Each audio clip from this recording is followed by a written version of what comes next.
I used to work at McDonald's near my house. I mainly worked the drive-thru since no one else wanted to do it. I only worked a few days a week since I was still in school. One day, when I was working, a man came up to place his order. He seemed like he had rarely been to a McDonald's because he was looking at the menu, so I decided to patiently wait for him to approach.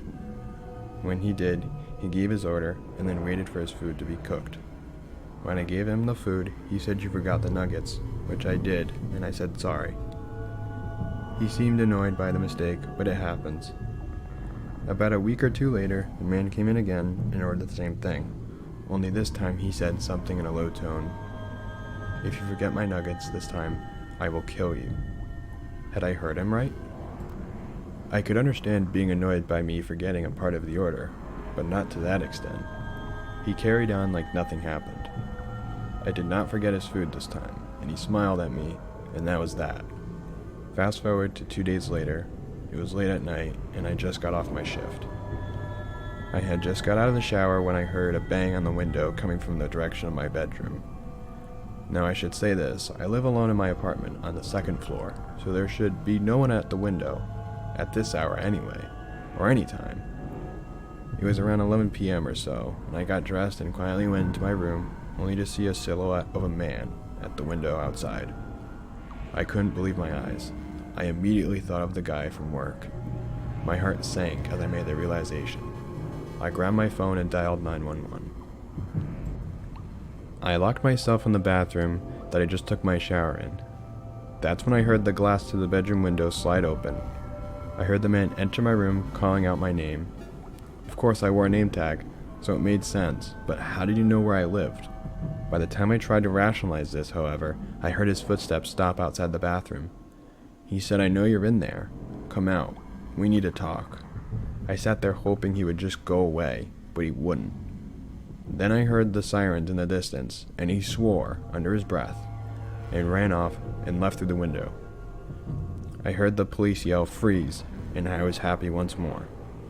I saw the man get handcuffed, and the police saw me standing in my bedroom window, and they asked if I was alright.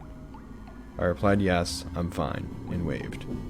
A few days later, I quit due to this, because I did not want another incident to happen like this ever again.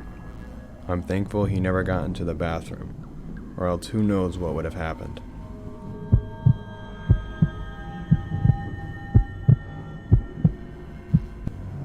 Working at McDonald's is one that is good for while you're still in school, because it pays and you do minimal work. One day it was raining in the fall, so it was really dead. A few customers would come in here and there, but nothing much more than that. One guy who looked to be in his mid-20s came up to the counter and placed an order.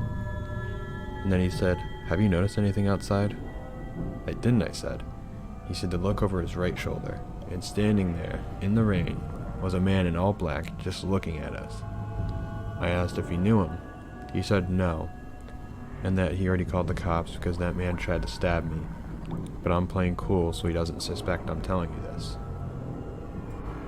He asked me to pretend like we were having fun and said to laugh, so I did.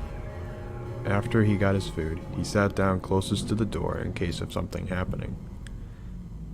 The man outside was still standing there. When the cops arrived, he still stood there like he didn't even notice them. The cops went out to talk with him and they arrested him. The police came back and said that he did this before, and this wasn't the first time he's ever done this to someone. The man who was stabbed, or tried to get stabbed, was okay since the blade never hit anything vital. The man said I saved his life. I didn't do much, honestly, but I told him no problem. He shook my hand and he went on his way. 2 years later, I was in my economics class when I saw that man I helped out at my job. We caught up and we are now friends to this day. I still wonder what would have happened if I wasn't playing along with the guy's rules. What would have happened? Would I have gotten hurt? Would he have gotten in trouble and hurt as well? Who knows? I'm just glad nothing ever did come of it.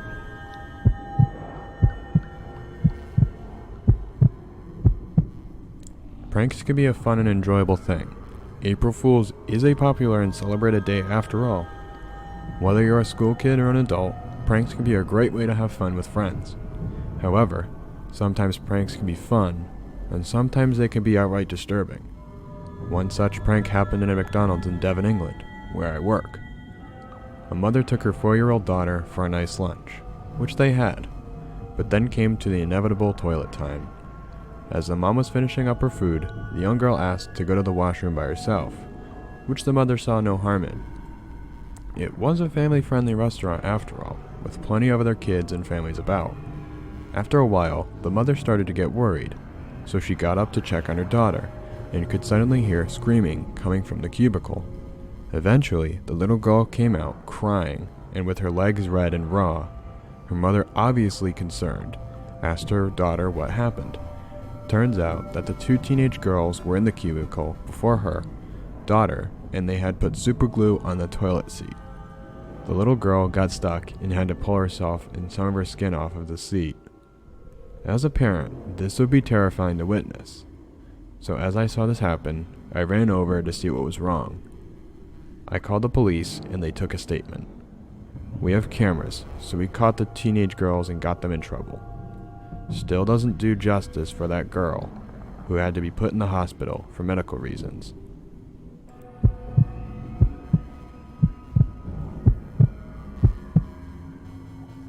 Being at the forefront of any service-led industry can be a difficult job, especially the fast food industry. After all, you are the face of that company, and you are the first contact with the public, the first line of complaints. No matter what the customer says, you have to try and keep your cool, take what they have to say, and get on with your work. The life of a fast food worker can sometimes be a very unpleasant one.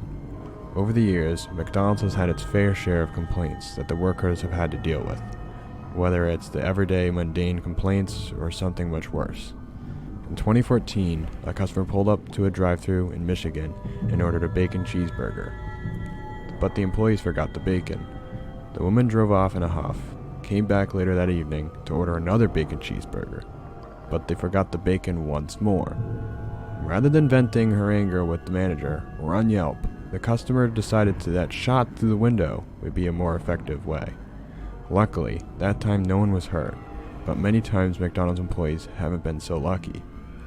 In a McDonald's in the Bronx, a homeless man was keeping warm in the restaurant, but after about 8 hours of sitting there, an employee tried to escort the man from the premise. The man didn't take too kindly to this and took his frustration out on the employee with fatal consequences. From the Bronx to London, England, one of the biggest brawls in McDonald's history broke out in a small McDonald's in London. 200 people were involved in this mass riot, and all of them were armed. Luckily, no one was hurt too badly this time. There have been many incidents and even deaths involving McDonald's workers over the years. The ones listed here are some of the more famous, but they are in no way the most devastating.